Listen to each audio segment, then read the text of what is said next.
ईमानापन धर्म कर्म ईमान यापन रखी है सही।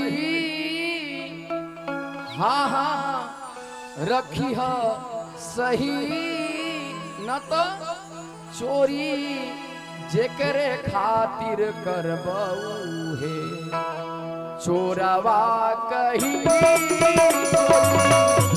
जेकरे खातिर करबऊ है चोरवा कही जेकरे खातिर करबऊ चोरवा कही चोरी।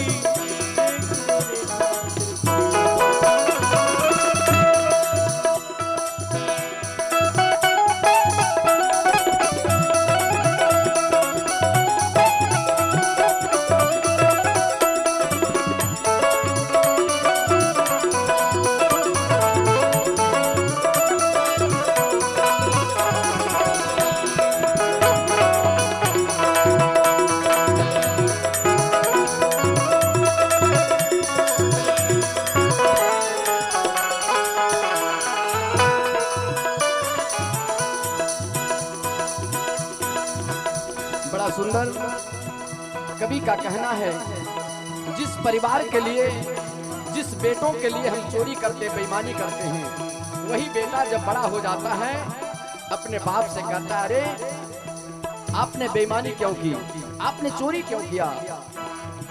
अपने पिता को ही वह अपशब्द बोलने लगता है। इसलिए कवि का कहना है, धर्म कर्म ईमान यापन रखी है सही। हाँ हाँ रखी है सही।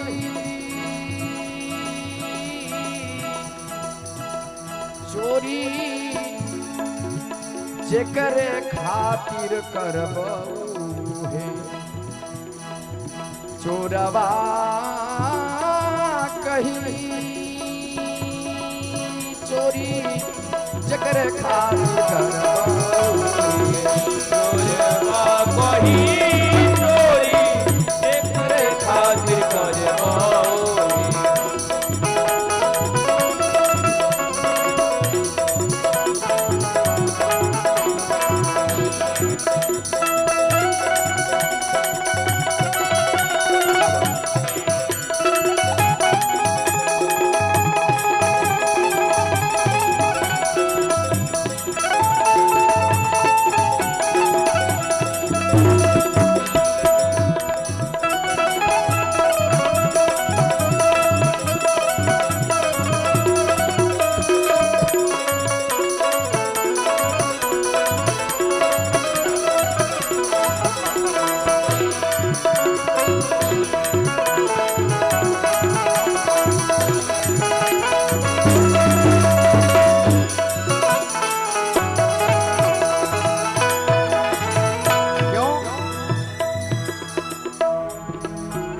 जेकरे खातिर करबा उहे चोरबा कही।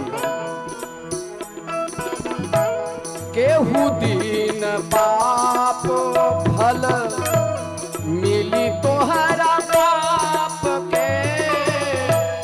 केहू दिन पाप केहू दिन पाप केहू पाप फल मिली तोहरा पाप के। पाप फल मिली तोहरा पाप के।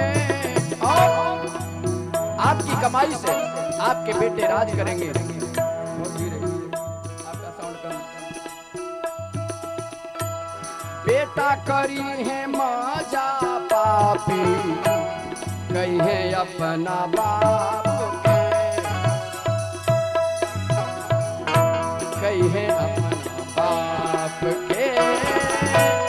बेटा करी है मजा पापी कहे अपना बाप के। कहे अपना बाप संग ना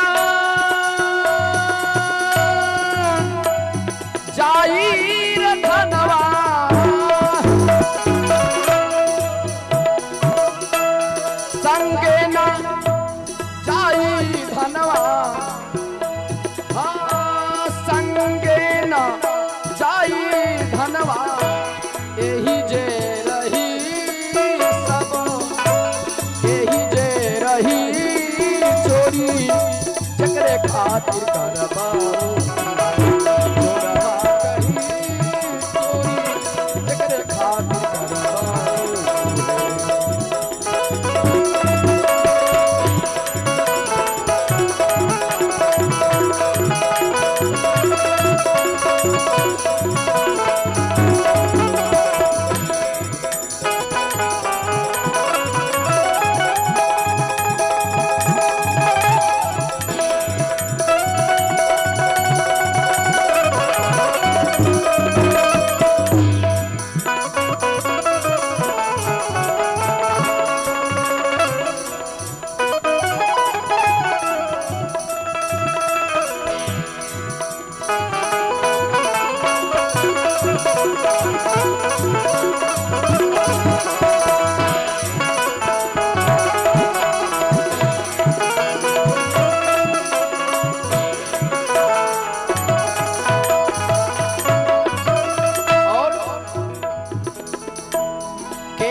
संघाती तोहरा पाप के कमाई के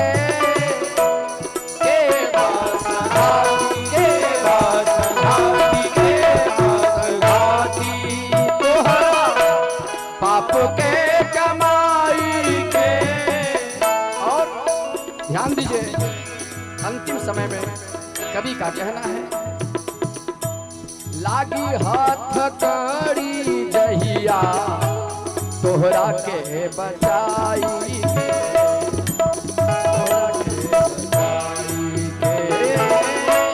लागी हाथ कड़ी जहिया तोहरा के बचाई के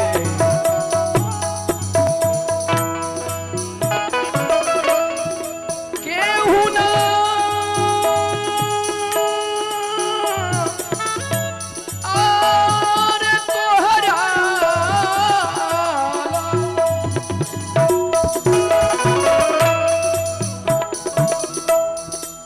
हुना तोहराला तनिको बात कही तनिको बात कही चोरी जकरे खातिर करबाऊ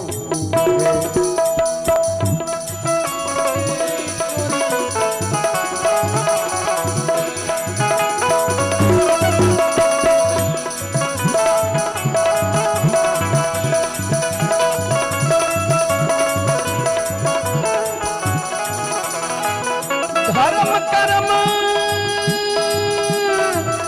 ईमान रे आपन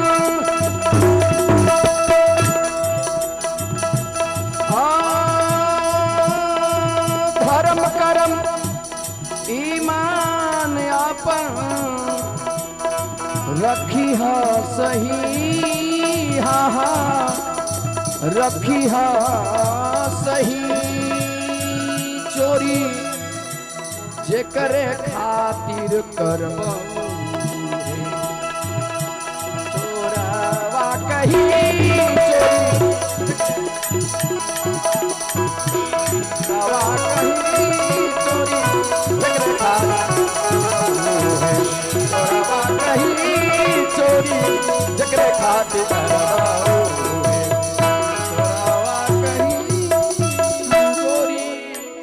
जेकरे खातिर करबाऊ।